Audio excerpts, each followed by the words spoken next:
негізі не ғой ежелі айтайын деп едім. Бүгін ерегіскі да кішкене болды. Не болды? Сен трансляциядан көрдің ба или қалай? Мен стадионнан көрдім. Стадионнан көрдім. Ерегес болды дейсің. Иә, Жуков пен кім? Жуков пен Оразов ерегес болды матч барысында. Бірақ сол кезде кім Лушнайне барып Жуковқа айтқан сияқты. Шамалы бір жерінде қыз сенде сары қағаз бар деп ше. Себебі ол кезде ол 1-0 ұтып атты ғой Ақтөбе. 1-0 ұтып атты да, жерде әлі бір 25 минуттай ма уақыт болды. Егер Жуковқа қызыл қағаз берсе, онда ситуация өзгеріп кетуі мүмкін да, сондықтан Жуковтан жерде басылмай жатыр, сосын Лушнайне бір-екі рет барып айтты. Жора, успокойся. Мүмкін Жуков пен Оразовта мүмкін личный бір неме бар оларда. Бірақ енді оларда примерно бір позиция ғой сборныйда. И, возможно, конкуренты, видишь, они друг друга. Мүмкін сол. Ну, то есть, как предположение. Сосын Оразов деген кешірім сұрап қолын берген кезде де алған жоқ қой Жуков. Қолын ите жүрді. Ренжіп қалған ба? Екеуін төре шақырды ғой, бүйтіп ортаға шақырды да. Екеуін ескерту айтты, ауызша. Қойыңдар деген сияқты. Сол кезде қолын берген кезде бүйтіп. Айтып жатырмын ғой, мүмкін оларда онда елер көп болды, сосын ана кім еді? Пайрузбен де біреу нетіп қалды, ұстасып қалды ғой матч барысында. Иә, кім? Кешамен емес па? Иә, сол Кеша ойдым, Кешамен Пайрузба. Заруцкий бәрі жүгіріп келді ғой. Сондай. Кеша сары қағаз берді. Иә. Енді сондай деңгейдегі матч қой, енді топ командалардың матчы ғой, сондықтан да ондай нәрсе болып тұрады ғой. Бізде Ақтөбеде таң қалмаймыз, уже Астана келсе де, Қайрат келсе де үнемі төбелес. Бұдан да зорын көргенбіз, сондықтан да ондайларға мән бермейміз. Бүгінгі жауын әсер берді ме? Матчқа еткені. Қазірге кеше мен сені кеше күндіз болатын бірінші лиганың матчына шақырғам. Сен басқа жоспарларың бар деп келген жоқсың. Біздер сол күні бойы жүргеніміз, кешкі матч басталғанға дейін біз бұл жауынға үйреніп болдық уже. Сондықтан кешке біз матч қараған уақытта жауынның факторы дейтін бізде ой болған жоқ. Жаңағы төбелес сияқты бізде үйренгенбіз ондай жауынға. Шамалдың айтып Ақтөбе бұл Англия деп. Біз үйренгенбіз деп. Пиреней түбегі ғой, кішігірім. Просто жауын болған кезде болады ғой моменттер, там подскользнулся где-то это, и там случайный фол болып кетуі мүмкін. Футболшылар айтады ғой, жаңбыр деген, наоборот, плюс деп ше. Себебі доп жылам жүреді ғой, жауын неде. Қалай ылғалды алаңдай ше. Сондықтан да білмеймін, нелерге футболистерге ұнаған сияқты, қандай құрғақ алаңнан гөрі, осындай влажный не болса, мокрый поле болса, оларға күшті, наоборот, жақсы көреді сондай жауын шашынды ше. Бүгінгі осы перформанс матчтың, Нанидың перформансы, неше процентке оның приездін оправдала? 5% па, 10% бар ма? Бірінші таймнан кейін де айттым, бүгін Лушнайне кәдімгі ерекше немен настроймен ойнап жүр деп ше. Бізде ТКБ-дағы аудармашы бар, Бота деген, сол Лушнайнің қасында жүріп, бірге жұмыс істеген. Сол Ботаға айтам, сен келгенді Найне біле ма? Бүгін ерекше ойнап жүр деп ше, көзі жанып кәдімгі Найне деп айтқанда, екінші таймда шықты, дубль жасады. Бүгін кәдімгі бір 40 жаста емес, бір 30 жастағы футболист сияқты ойнады. Шынымен таң қалдым өзім. Алдыңғы ойындағыларға қарағанда бүгін кәдімгі ширақ ойнады. Бұған дейінгі ойындарға қарағанда кәдімгі ерекше көрінді. Сосын жалпы команданың да ойын барысындағы алаңның ішіндегі атмосферасы маған ұнады. Бүгін мысалға әрдайым бастапқы құрамда шығып жүрген жоқ қой, мысалға Турнуста жақсы болды, маған өзіме ұнады. Алдыңғы ойындармен салыстырған уақытта. Демек, біздің жақсы ойындар алда деген сөз, командада жақсы атмосфера енді пайда болады деген сөз. Тәтфі. Мен айтайын ба, менің ойым не вообще? Мен уже бірнеше подкасттарға барып келдім ғой. И бірнеше рет айттым, что Ақтөбеде все нормально будет, когда они вернутся на свой стадион. Азаматта сондай риториканың иесі. Өйткені өз стадионында Ақтөбе все равно басқаша ойнайды. Это все равно Ақтөбеге дополнительный, да, драйв, эмоция, а команда соперниктарға, наоборот, оларға кішкене басым, да, қысым болып кетеді. И менің ойымша вот ертіспен да ойын бірінші домашний, бүгінгі ойын 12-ші игрок по-любому әсері бүгін. По-любому. И ары қарай солай Ақтөбенің форманы может набирать. Өйткені үйдегі матчтарда жақсы солай ойнаса, атмосфера каждый матчта. Ну и так полный стадион болады ғой. Плюс мораль ғой енді, плюс мораль ғой. Соны айтады. Позитив. Дұрыс қой, иә? Мен толық келісемін. Психологиялық жағынан. Өйткені, смотри, Түркістанда ойнады, Астанада тұрды, кейбіреулердің семьялары там, не знаю, Ақтөбеде, может быть, басқа қалаларда. Оның бәрі тоже әсер етеді. Все равно на настроение, на подготовку бәрі. А здесь, как бы, здесь уже спустя рукава не дадут им играть, да? Түркістанда айтпақшы, семья демекші, иә, сөзің аузында, Азеке. Лучнанидың да отбасы келді ғой қазақ. Болады, осында. Сондықтан да Ақтөбеге жанұясы келгесін, бала шағасы келгесін мүмкін. Шынымен де адам шамалы басқаша ойнайды ғой. Алдында енді көптен бері Португалияға барған жоқ. Кәсе айтқандай, Астанада тұрып, Түркістанда ойнап, сондай на три города жүрді ғой енді шынымен де. Түркістанда өткен номиналдық домашний матчтарда шынымен де жанкүйерлер жетпей тұрды.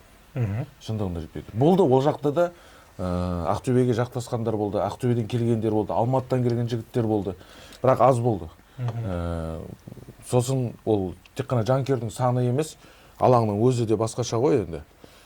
Даже бір показательный бүгін момент болды, да? Нани, помните, угловой флажокта? Ойындырды болельщиктарды, жанкүйерлерді, типа, давай, деп. И жанкүйерлер сосын оған тоже дұрыс нені беріп, эмоцияны, да, и мүмкін басқаша ойнады. Сосын гол соққан кезде Луиш, Нани деп айқайлады ғой барлығы. Нани деп барлығы айқайлады. Қалаға үлкен. Сосын тағы бір нәрсе, енді Нанидің тақырыбынан алыстамай тұрған кезде көптеген сарапшылар айта бастады ғой, Луиш Наниді неге алды, Ақтөбе ешқандай пайдасы жоқ деп. Болат Есмағамбетов сияқты, сосын комментаторлар бар, Ерсін Еркі сияқты. Ақтөбе Луиш Нани биыл 5 гол салса, бәс десем бірдеңе істеймін деп жағын еді. Қандай не нәрсеге спорласқан білмеймін, енді сондай бірдеңелер бар. Біздің жанкүйерлер жақсы біледі. Кейбір комментаторлар скепсиспен қарап, Олжас Байбосын сияқты біздің әріптестеріміз сондай бірдеңелер айтып жатқан негізі. Луиш Наниді бос қалып, бостан бос ақша құртып жатыр, оның орнына басқа ойыншыны алу керек деген сияқты. Міне енді мынандай топ матчта Луиш Нанидің факторы ойнап жатыр деп ойлаймын енді, эффект Нани. Мен негізі қатты келіспеймін, что оның деңгейі қатты төмен, да, өйткені көрініп тұр, все равно класс көрініп тұр, как он мяч принимает, опыт не пропьешь, пас береді, как он бьет. И мне кажется, менің ойымша Нани, да, бізде көп легионерлер болды, иә, Қазақстанда. Олардың көбісінен ол мықты, по-любому, даже 40 жаста да болса да. Вот жас бізде легионерлер келді ғой, басқа мемлекеттерден, Африка мемлекеттерден, Балканда футболистер. Олардан, мне кажется, Нани уровень все равно выше за счет класса, мастерства. То есть ол көп жүгірмейді, ол отборда не участвует, но креатив керек болған кезде одан көрініп тұр, что креатив порода. Креативтен бұрын андай қалай тәжірибесі оның Нанидің былай ғой. Мысалы, матчта успокаивать ету керек болса, жайлап, ұсақ паспен, матчта байыл... Ну вот, жоқтың моменті. Матчта байылатады, сосын төрешіге айтатын подсказдар болса, подсказын береді. Нелерге өзінің жігіттеріне, әріптестеріне айтатын болса, кеңесін, нұсқауын береді. Сосын матчта деген кәдімгі жері жетіп жүргізіп отыр ғой, алаңда тұрған кәдімгідей. Кішкентай пас береді, ұзын пас береді, барлығын. Бүгін кәдімгі ерекше ұнады маған Луиш Нани шынымен де топ. Жалпы негізі жаңағы әркім әртүрлі әңгіме айтады ғой. Мен өз басым Нанидан ол әр матчтан нәтиже күту өз алдына. Әрине Луиш Нани алаңға шықса, міндетті түрде күтесің ғой одан. Ассист күтесің. Өткен матчта жақсы ассист берді біздің кімге? Виталикке. Сала алмай қалды. Бүгін гол салып жатыр. Одан бөлек, менің ойымша, осылай Луиш Нанимен бір алаңға шығып ойнаған біздің жігіттер, ал Луиш Нанимен қазір бізде көп жігіттер бірге шығып ойнап жатыр.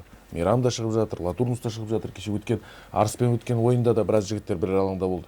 Оның өзі, это же вклад в будущее, это же большой ресурс. Біздің алдағы футболымызды, Ақтөбенің футболын құрайтын бір жақсы фундамент деп ойлаймын. әлемдік Луиш Нани секілді әлемдік жұлдызбенен бір жерде ойнап үйрену және өзіңе керегіңді ала білу деген сияқты. 3-3, 3-3 сегодня закончился матч первой лиги. Жастарымыз. Да. Кіммен ойнады? Каспиймен ойнады, хороший камбэк был. Өте жақсы камбэк был. Погода тоже была английская. И футбол был английский. 1-3 есебімен ұтылып жатыр. 1-3 ұтылып жаттық, 3-3 қылдық. 90 минутқа таман 2 гол салып. Мынау бүгін біздің ненің Ақтөбенің құрамында, қосалқы құрамында Досжан Арыстанов дейтін жігіт болды. Өткенде бірінші лиганың матчында Таразға қарсы гол салып, жеңіс алып келген бізге. Сол жігіттің осы негізгі құрамға шақыртуына байланысты бірінші лигада ойнайтын біздің жастарда ой болды. Бүгін жеңіп қалама деген сияқты кішкене күмән болды. Бірақ ол жақтағы жігіттерде өздерінің берілген азғандай мүмкіндігін пайдаланып, өз мінездерін көрсетіп, бүгін жақсы ойын көрсетті. Негізі кеше шақырғаным сол еді. Ну, не сегодня. Келесі рет. Ақтөбе бүгін ұтылған жоқ. Былайша айтқанда. Жастарда ұтылған жоқ. Негізгі командада жеңіске жетті. Сәуір болмай, тәуір болмайды дейді ғой қазақ. Сондықтан да сәуір айын өте жақсы нотада аяқтап отырмыз. Тарковичта бүгін нешінші ойын болды? Үшінші ма? Тарковичтің бүгін 6-шы ойыны сияқты, қателеспесем. 6-шы уже, да? Да. Вот, если в общем процент побед санасақ, побед, ничьи, поражения. Бір жеңіліс, екі тең нәтиже. Бір жеңіс. Тек бір тең нәтиже, қалған жеңіс. 4 жеңіс. 4 жеңіс. Қалай ойлайсың, оның әсері бар ма? Екеуі кубок. Таркович өзгерді ма? Футболда өзгертті ма? Қазір алдын ала айту ертерек сияқты меніңше. Бүгінгі ойын қызық болды. Құрамда қызық болды, бүгінгі шыққан бастапқы құрамда қызық болды. Ол әр ойын сайын бір кішігірім ойынның өрнегіне бір өзгерістер енгізіп отыр ол кісі. Және сол нәтиже беріп тұр, былай айтқанда. Енді қанша жерден кубоктың матчы дегенменен Елімайға қарсы, жаңа айтып отырғандай Латурнус секілді жас балдарды шығару, ол мен өзім ондай шешімдерді қолдаймын. Себебі менің айтатын бір әңгімем бар. Мен қазір қайтадан Европаға кетіп баратын жігіттер, қайта шақырып аласың шамалдан кейін. Әлемге танымал тренерлердің барлығы осындай ва-банк эксперименттер жасайды. Сосын ағыл дейді. Сондай бір ешкім күтпейтін өзгерістер, ротациясы бар. Ешкім күтпейтін өзгерістер жасап, олар өздерінің аттарын шығарған адамдар ғой, былай айтқанда. Мысалға, сол секілді тек қана оған дейінгі матчтарда бізде ондай көп өзгерістер болған жоқ. Жастарға деген көп сенімде болған жоқ.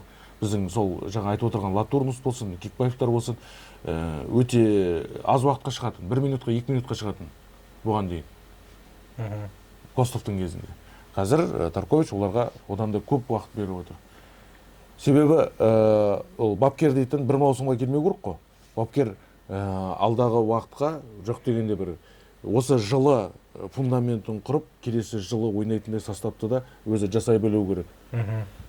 Осы тұрғыда менің ойымша, мүмкін мен қателесіп отқан шығармын, Тарковичтің ішіне кіріп шығып отқан ештеңе жоқ, Тарковичтің сөйлесіп отқанымыз жоқ.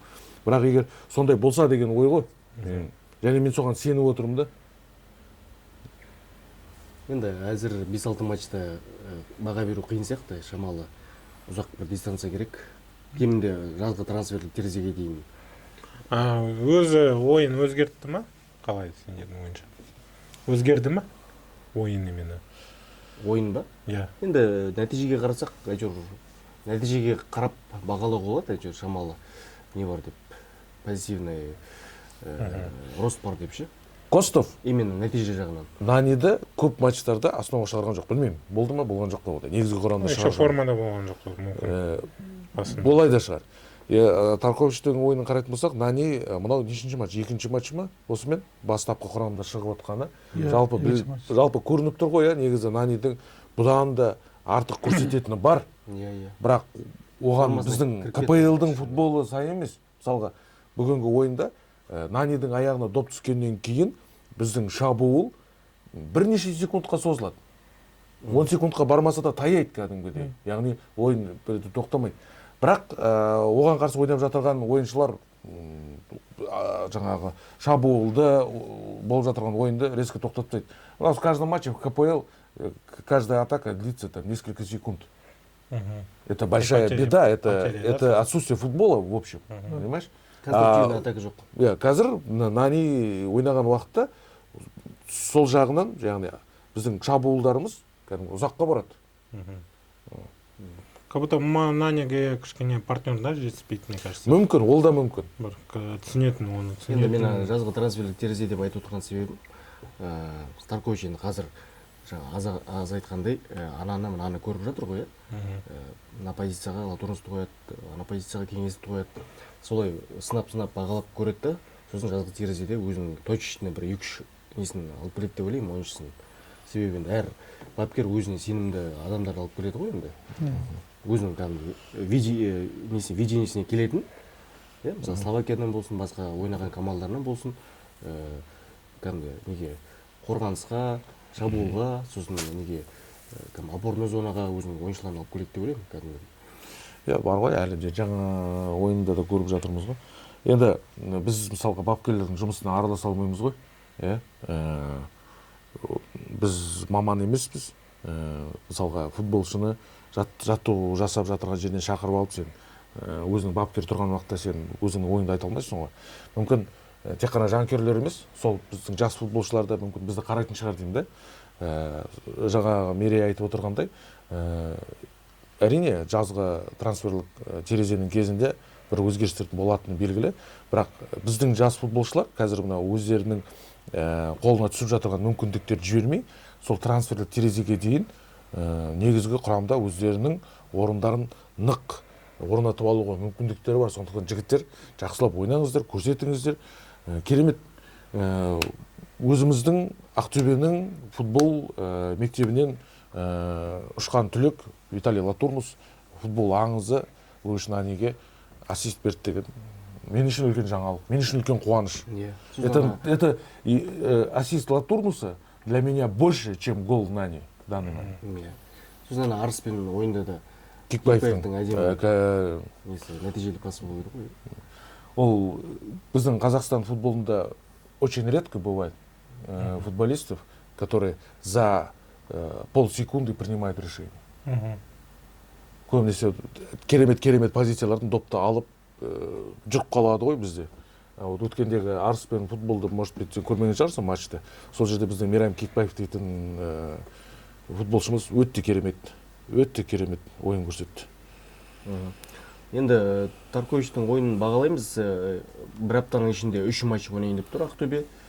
Өткен жексенбіде Ертіспе ойнады, бейсенбі күні Елімаймен ойнап отыр. Енді алдағы жексенбі күні Ордабасы мен Шымкентте ойнайды. Сол матчқа мен барам. Жеңілсіз келе жатқан команда, үлкен амбициясы бар, жақсы инвесторы бар, стадионы да, алаңы да, барлық матчдайы да өте жоғары деңгейде. Ордабасы командасын мойындау керек. Жанкүйерлер нық болып келеді. Әр матч сайын солдау Ақтөбедегі. Сондықтан да екі үлкен команда Шымкентте бас қосады. Сол матчтан кейін мүмкін Тарковичке шын баға беруге болатын шығар. Қазір мынандай қиын жағдайда жарақат алған ойыншылардың саны көп, составта, құрамда проблема көп. Осындай жағдайда тығырықтан қалай шығады? Бір аптаның ішінде 3 матчты қандай деңгейде өткізіп шығады? Егер бапкерлік дәрежесі қандай екенін сол матчтан кейін мүмкін баға беруге болатын шығар деп ойлаймын. 1-7-де 3-ші ойын қиын болуы мүмкін. Біз жеңіспен ойнаған кезде 1-7-де 3 ойын болды. Сол 2 ойын ұтып, жеңіске ұтылып қалдық. Солай бұл қалмаса болды. Сол кезде уже айта аламыз, Таркович бағасы бере аламыз. Сен айтқандай. Бірақ Шымкентте қиын болады менің ойымша, өйткені Ордабасы қазір мықты, особенно идея. Оларда по-любому тоже 12-ші игрок бар қазір. И олар идея көрсетуі мүмкін, жақсы ойында. Опять же, қандай ауа райы болады, қандай настроениемен келеді. Ну, настрой понятно. Ақтөбеге настрой туралы айту керек емес. Ордабасыға да, өйткені екі команда да ең жоғары орындарға таласып жатыр. Сол үшін менің ойымша қиын болады Ақтөбеге, бірақ ничья ма сондай болуы мүмкін менің ойымша. Кім мықты сол жеңеді дейсің ғой. Иә, бірақ негізінде Ордабасы все равно мықтырырақ, пока более сыгранный как будто. Өйткені оларда костяк бар әлі. Сосын бапкер Андрей Мартин қалды. Yeah, бапкер қалды, то есть вот эти все факторы Ордабасыға плюс. А вот это то, что Ақтөбеде смена тренера болды, смена руководства, команда кішкене әлі набирает оборот, и осындай матчтарда әлі оны команданы сынау әлі қиын менің ойымша. Сосын енді келесі ширек финалда Ақтөбе Алтай командасымен ойнайды. Егер Алтай Ұлтауда өтті. Ұлтаудан өтті. Егер Ақтөбе Алтайдан өтетін болса, онда Ордабасымен кездесіп қалуы мүмкін тағы да кубокте. Сондықтан да Ордабасымен бірнеше рет ойнауы мүмкін биылғы маусымда. Екі турнир аясында Ақтөбе. Сондықтан да енді бірақ енді жаңағы более сыгранный, более не деп мықтырақ деп айтсың ғой сен, Ордабасының. Бірақ қазір мына Ордабасының өз алаңында өткізген матчтарға мен назар аударғым келіп отыр. Бірінші турда олар Ертіспен 2-2 ойнап қалды. Одан кейін үшінші турда ма Атыраумен скандальный матчта 1-1 ойнап қалды. Соңында пенальтимен шығарды. Енді Ортанқолдан төмен командалар ғой. Кеше Оғжытбестің өзінің 90 плюсте тағы да 2-1-мен әрең ұтты Оғжытбесті мысалы. Сондықтан да білмеймін енді сондай деңгейдегі командалармен әрең ойнап жатқан Ордабасы енді амбициясына қарамастан Ақтөбенің деңгейіндегі командамен қалай ойнайтынын. Сондықтан да білмеймін енді қазіргі ситуацияда екі команда бір-бірімен бұл жерде қалай қарсыластың несіне де байланысты ғой, факторына да байланысты ғой. Қандай қарсылас болады, соған қарай уже настройда бөлек болады. Мүмкін қалай қарсыластың авторитеті де мүмкін мысы басып кетуі мүмкін да, Ақтөбенің мысы басып кетуі мүмкін. Деңгей жайлы айта кетсем тағы, менің ойымша осы жылда негізі біздің Қазақстан чемпионатымыздың деңгейі кішкене төмендеді. И басқа командалар подравнялись, примерно плюс-минус равный ойындар. И поэтому қазір қандай сондай явный фаворит прям бізде жоқ қазір. Бір-екі фаворит, который пилотон сияқты да, басқа неде ұшып кетті, сами по себе алдыда и басқа командалардың артта жүр. Ондай қазір жоқ, өйткені бізде қазір көріп жатырмыз. Оқжетпесті қазір проблема могут создать. Сосын Жетісуда, Қайратуда проблема создать. Сондай. Әр командада өз командасы бар, который может проблема создать. Как будто сондай сияқты. Өйткені мүмкін тренер білет қалай анау тренермен ойнау, мүмкін ойыншылар да білет қалай анау вратармен или қалай анау защитникпен. Солардың бәрі әсері ғой менің ойымша. И сол деңгей жайлы айтқанда менің ойымша қазір примерно біздің Қазақстан чемпионатында плюс-минус выровнялся. Қатты осындай прям явно вот мен қазір айта алмаймын кім чемпион болады, кім екінші орын алады, кім үшінші орын алады. Сол сияқты. Назеке, сен не күтесің Шымкенттегі матчтан? Жеңіс күтем тек қана. Үші күні болады, жексенбі. Енді өкінішке қарай бара алмаймын ол матчқа. Бізде Q7-дің матчы болады екен осы жақта. Бірақ жаңа жанкүйерлерді көрдім. Ақтөбеден біраз жанкүйер баратын сияқты. Ордабасыда, яғни Шымкентте біздің команда қолдаусыз қалмайды. Анау Алматыдан келеді біздің жанкүйерлер. Сосын жаңағы Қасекеңнің де сөзімен келсем, тап қазір біздің жаңағы КПЛ-да болып жатырған матчтар, чемпионаттағы матчтар менен кубоктегі матчтарды шынымен де бет араластырып қарасаң, айқын фавориттер жоқ екен. Содан соң біз үшін, біздің команда үшін үлкен мүмкіндік қой. Ордабасыдан 3 очко алсақ, ол әрі қарай біздің жорығымызға үлкен керемет багаж болады, ол бізге көмектеседі, ол ауадай қажет көмектеседі. Енді қазір турнирлік кестеге қарасақ, Ордабасы 15 ұпаймен бірінші орында бөлісіп тұр, Қайратпен Ордабасы. Ақтөбеде 10 ұпай. Егер Ақтөбе ұтқан жағдайда, онда 13 ұпаймен Ордабасының Екі ұпай, иә. астына жайғаса кетіп тұр ғой, 2 ұпай ғана айырмашылық. Ал егер Ордабас ұтқан жағдайда онда айырмашылығы, ұпай айырмашылығы онда 8-ге дейін ұлғайып кетеді да, сондықтан қиын болады. Бізде КПЛ-да, Қазақстан футболында бұрын мына карантинге дейін жаңа Астананың басымдығы кәдімгідей көрінді ғой, былай айтқанда. Қайраты бар, Астана бар. Біздер бірінші лигаға түсіп кеткен кездер болды. Яғни жаңағы айтқандай айқын фавориттер ол кезде көрінді. Бірақ жаңа карантиннің уақытында локальный ойындар болды, чемпионат локальный болды ғой. Содан кейін кәдімгі өзгеріс болды. Яғни сол факторлар өзгеріс жасауға алып кетті. И бізде 2022 жылы керемет чемпионат болды, былай айтқанда, біздің жаңа Ақтөбенің алып тұрған жерінен ала алмай қалды деген әңгімен болатын жылы. Енді қазіргі уақытта Қазақстандағы көптеген клубтардың жеке меншікке өтуі, ол да қазақ футболына, Қазақстан футболына үлкен әсер ететін фактор ғой, былай айтқанда, өзгеріске алып келетін фактор. Тап сондай осы жылы да болуы мүмкін. 2022 жылы тек қана Ақтөбе, тек қана Ордабасы, немесе Қайрат сияқты командалар емес, көптеген командалардың ойындары қызық болды ғой, былай айтқанда. Шешуші өздері чемпиондыққа үміткер болмаса да, шешуші матчтарда ойнап кеткен командалар болды. Менің ойымша биылғы маусымда сондай ойындар көп болатын сияқты.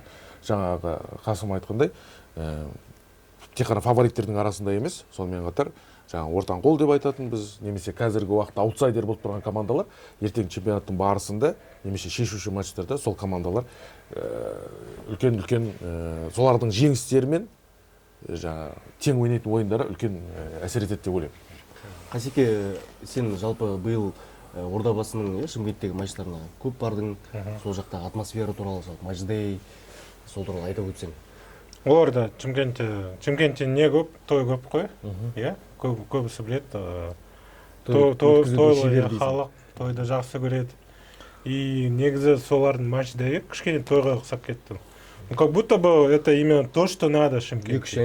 Именно то, что надо, вот, реально, Шымкентке. И негізі менің ойымша не только Шымкентке, басқа қалаларға да тоже кішкене ондай эксперимент жасауға болады. Менің ойымша өйткені бізде қазақ халқы өте жақсы көреді да ондай нелерді. Концерт, анау-мынау, біреу Төреғали, Қайрат Нұртас келгенде. И сол жағында, Ордабасы осы жылы прям жақсы жыртып жатыр, Мәждей жағынан, маркетинг жағынан, танымал адамдарды шақырып жатыр. Оларда охват көп да қазір, охват именно разного населения. То есть Бейбит Алибековты да алсақ та, например, оның аудиториясы вообще не футбольная. Бизнес-комьюнити. Да, вообще не футбольная. Но ол қазір өз аудиторияны біздің қазақ футболмен таныстырып жатыр, да? И как бы менің ойымша ол да жақсы әсер етуі мүмкін. И болашақта ол қазір кім айтты ғой? Дархан Қызайбай, да? Бүгін оқыдым, что олар 28-де стадионды салады уже 35 мыңдық. И оларда қазір задача, что вот осы 2 жылда приучить болельщиктерді, что каждый матч полный стадион болу керек. Өйткені не үшін 35 мыңдық стадион салады, чтобы сосын опять 5-10 мың адам келсе. Оларда поэтому они хотят вот костяк жасау керек, бір 15-20 мың да, адам, который постоянно, короче, в привычку, чтобы адамдарға болсын. Әдетке айналдыру. Соны жауапкершілік қылып мойнына алған адамдар Ақтөбеге келіп қарап кетсе болады, қалай жасалатынын. Біз 1-2 матчқа келсе көреді өздері қалай болатынын. Стадионды қалай толтыруға болатынын, матчтарды қалай жасауға болатынын. Біздің бірінші матчқа сол Шымкент жақтан шақырдық қой бізде әншіні. Өктем Алтаев. Оңтүстіктің әншісі біз Ақтөбеге келіп, Ақтөбенің әндерін орындап кетті. Алматылық Қайрат, Алматы ең алғашқы махаббатым деген біздің әнін ақтөбеліктер айтпасын деп жүр ғой мысалға. Сол әннің авторы ақтөбелік қой негізі. Әнін жазғанда, сөзін жазғанда Құрал Молжанов, Қайнар Алагөзов дейтін осы ақтөбелік сазгер мен ақтөбелік ақын жазған, сондықтан да білмеймін. Соны ақтөбеліктерге айтпаңдар деп жүр ғой. Алматыда оқитын студенттерге ше, сендерге айтуға қақыларың жоқ деп ше. Сондай қызық дүниелері бар да бізде. Интрига ма? Около футбольный интриги. Шығармашылық жағынан. Қызық болады? Тассо деген, әнші келген екен, Шымкентке. Кім деген? Тассо деген. Ресейдің әншісі. Ресейлік. Қазір хит болып әншілердің бірі. Сосын трендске біреу жазып қойыпты. Менде Тассоға билет бар, Шымкенттегі дейді да, арасында Ақтөбе мен Ордабасы бар. Жақсы. Хорошо, хорошо. Сондықтан да білмеймін енді. Шымкенттегі матчтардың барлығында мықты-мықты жұлдыздар келіп жатыр ғой. Кәдімгі шынымен де қайсы айтқандай кәдімгі концерт сияқты өтеді. Бізде де бүгін әнші болды. Ол да бір футболдың дамуы сияқты ғой. Не, понимаешь, в чем прикол? Олар где-то 1 сағат бұрын это уже все начинает разогревать, подогревать. То есть оларда халық уже қазір 1,5-2 сағат матч алдына уже жиналып бастайды. Вот, өйткені, понятное дело, звездаға да көру үшін там, мынау концерт көру үшін там, может быть, розыгрыш какой-то болуы мүмкін. Бірақ олар таким образом олар адамдарды приучают, да? Үйрентеді, что надо заранее приходить на матч, что не надо впритык там за 5 минут. Өйткені матч уже басталып кетті. Вот. Ол да дұрыс негізі. И менің ойымша ол да әсер беруі мүмкін оларға. Көмек, да? Так что көреміз. Но мне кажется, Ақтөбеге қатты Тассоның шақыруының қажеті жоқ. Өйткені Шымкентте по-любому. Бүгін келген жергілікті рэпер Әбутәліп Жоламан да жетеді. Бізге Қап-қара Шымкент емес деп Жоқ. Мен Шымкент туралы айтып жатырмын. Шымкенттегі матч Ақтөбемен ойнағанда, что не обязательно Тассо звать, олар болельщиктар и так түсінеді. Ақтөбе келеді, нане келеді, так уже так запомнится. Қанша жыл ойнап жүріп қой енді Шымкентте, ылғи да солдаут болады ғой. Қасекең айтып отқаны, жаңа кім дедің? Жұлдыз. Тассоны шақыру міндетті емес еді дейді да, оны басқа матчқа қалдыру керек еді дейді. Ақтөбе келеді дегеннің өзі сол жерде біраз болельщик жинайтын еді дейді да. Көреміз қалай болатынын. Тассо туралы бір әзілдегім келді де сосын. Тассай ма? Біздің қарадым, Ордабасы мықты командалармен ойнамаған екен. Біз Ақтөбе кемінде 4 команда ойнады ғой. Қайратпен, Елімаймен. Тобол. Именно вот Шымкентте вот осы біршілік бастағаннан бері вот Ақтөбе жақта команда келмеген екен. Бірінші, топ командамен ойнап тұр. Бірінші топ команда. Олар Астанамен ойнады ғой. Қателеспесем, 2021-22 жылдан бері чемпионат аясында да кубокте де Ақтөбе Ордабасыдан ұтылмаған негізі. Мен қателеспесем. Тең ойын болды. Скандальный ойын болды. Либо ұтамыз, либо тең ойнаймыз. Жалпы Ордабасы бізге кубокты ұтты. Ыңғайлы қарсыластардың бірі. Ақтөбе үшін. Кемінде тең нәтижеге қол жеткіземіз. Былтыр қандай есеп болды?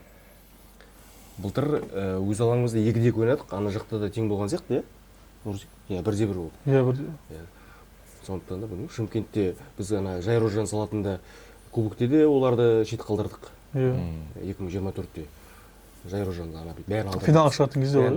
Алдап салатында же бір ширек финалда кездескен сияқтымыз Ордабасымен. Көреміз. Бізде жанкүйерлеріміз жақсы көреді ғой. ТКБ-да подкастта бәрін айтасыңдар дейді.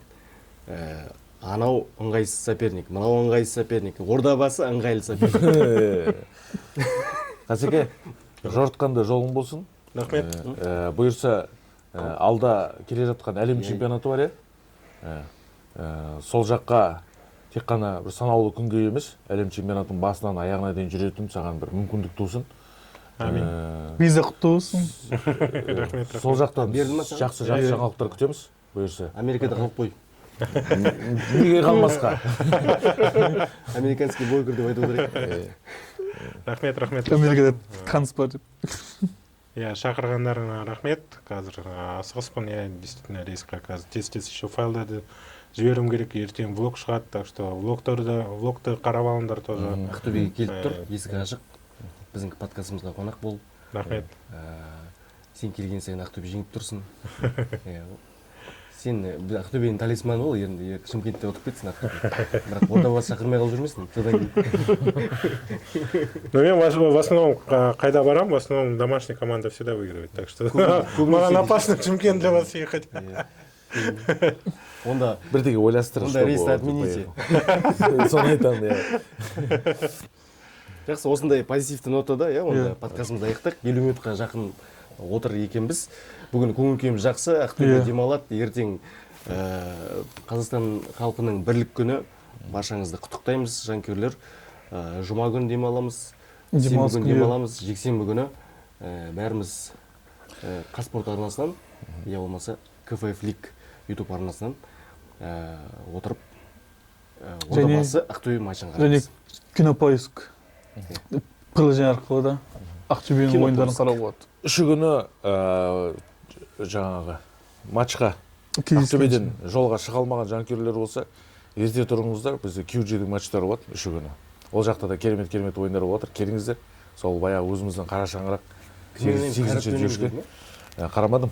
Кіммен ойнасақ та қызық болатыны белгілі ғой, біздің жігіттердің ойындары. Содан соң кешкісін тікелей эфирден Ақтөбенің матчын қарайтын боламыз. Қазеке, жүрген жеріңде жеңіс алып жүр. Рахмет. Бірақ сен жаңағыдай бөлме, қонаққа, үйдегі матч деп. Ақтөбе ма? Сен сразу Ақтөбе болу керексің. Жеңіс құтты болсын. Ордабасы қарап отыр десейші. Жақсы. Бәріңіз саулыңыздар. Жеңіс құтты болсын. Мейрам құтты болсын. Подкастқа тіркелеміз. Құрметті жанкүйерлер, колокольчик басамыз, комментарий жазамыз, лайк басамыз. Және осының алдындағы подкастта Бағдат Қайыровтың подкастының астына комментарий жазып, бағаның жейдесін жеңіп алу мүмкіндігіне ие болыңыз. Жеңісті күндерде жүздескенше. Жақсы болыңыздар.